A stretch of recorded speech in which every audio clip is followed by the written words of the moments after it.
السلام عليكم. واكم الدكتاتوركي كليجي تليها أها إلى أورنجري موسوليني waxa uu dhashay July 29 keeda 1883 waxa uu ku dhashay magaalada Bardabio ee wadanka Talyaaniga. waxa uu ahaa kaligii Talyaani ah. waxa uu ahaa wariyihii hogaaminayay xisbigii faashistaha ahaa ee qaranka Talyaaniga. waxa uu ra'iisul wasaare ka ahaa wadanka Talyaaniga laga soo bilaabo March 1922 ilaa xilka laga tuuray 1943. kaligii taliyihii dictatorka ahaa iyo aasaasay xisbigii faashistiga ahaa ee Mussolini waxa uu dhiirogeliyay oo taageeray faafitaanka caalamiga ahaa ee dhaqdhaqaaqada xisbiga faashistaha ah intii lagu guda jiray dagaalkii koowaad ee adduunka.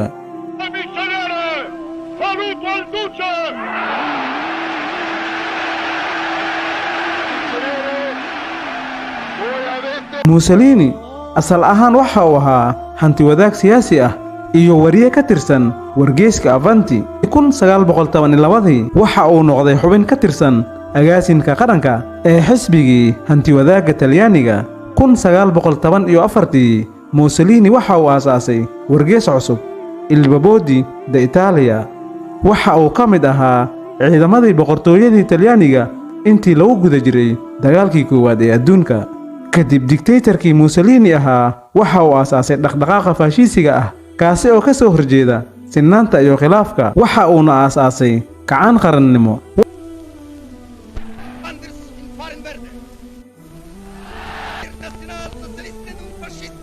waxa uuna baalmaray heshiiskii xisbigii hanti wadaagga ahaa ee ka dhisnaa wadankaasi Talyaaniga.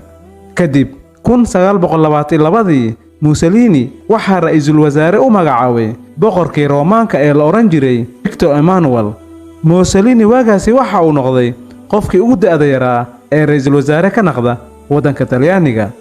waqtigaas kadib Mussolini waxa uu meesha ka saaray dhammaan mucaaradka siyaasadeed ee ka soo horjeeday isaga oo adeegsanaya ciidankiisa qarsoodiga ahaa. Mussolini sidoo kale waxa uu shaqo joojin ku sameeyay dhammaan intii ka soo horjeeday. Mussolini iyo xulafadiisa waxa ay awood ku xoojiyeen sharciyo isdaba joog ah. waxa uu 5 sano gudahooda u bedelay qarankii Talyaaniga kaligii talis hal xisbi ah. Mussolini waxa uu aasaasay awood kaligii talis ah oo sharci ah. 1929 Mussolini waxa uu saxeexay heshiiskii Quduuska ahaa. heshiiskaasi oo lagu magacaabayay Lateran si loo dhiso magaaladii Vaticanka.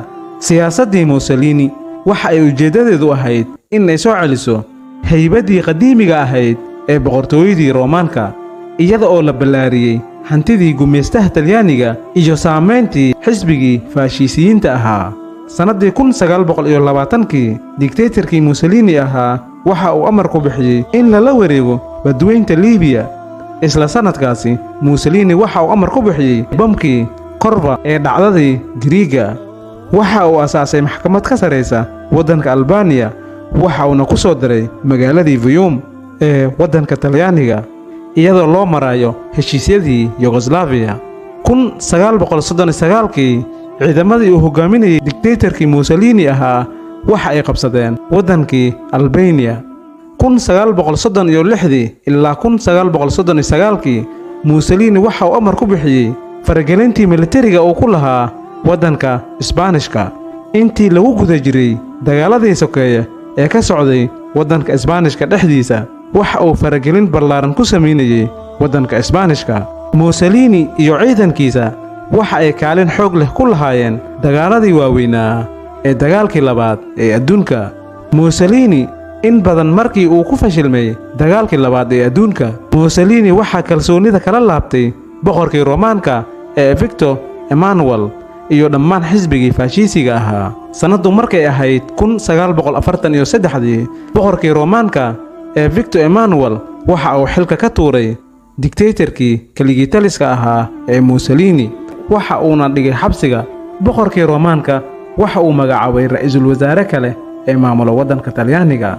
kadib dictatorkii Mussolini ahaa waxa xabsiga ka badbaadiyay ciidamo Jarmal oo commandos ah. ciidamadaasi oo hoos tagayay dictatorkii weynaa ee la oran jiray Hitler dabyaaqadii abriil 1943 guuldaradii wadarta ahayd ee dagaalkii labaad adduunka Mussolini iyo xaaskiisa Clara sanadu markay ahayd 28 abriil 1945 waxa ay isku dayeen in ay baxsadaan oo ay u baxsadaan waddanka Switzerland iyagoo socda oo ku sii socda xuduudda waddanka Switzerland ayaa waxaa dhaxda u galay ciidamo ka tirsan waddanka Talyaaniga ciidamadaasi oo ahaa ciidamo Shuuciyiin ah kadib ciidamadii Shuuciyiinta Talyaaniga ahaa waxa ay si wadar ah u dileen dictatorkii Mussolini ahaa iyo xaaskiisa Clara waxa ayna ku dileen meel u dhow harada loo yaqaan Como ee ku taala waddankaasi Talyaaniga Mussolini iyo xaaskiisa Clara meedkooda waxaa la keenay magaalada Milano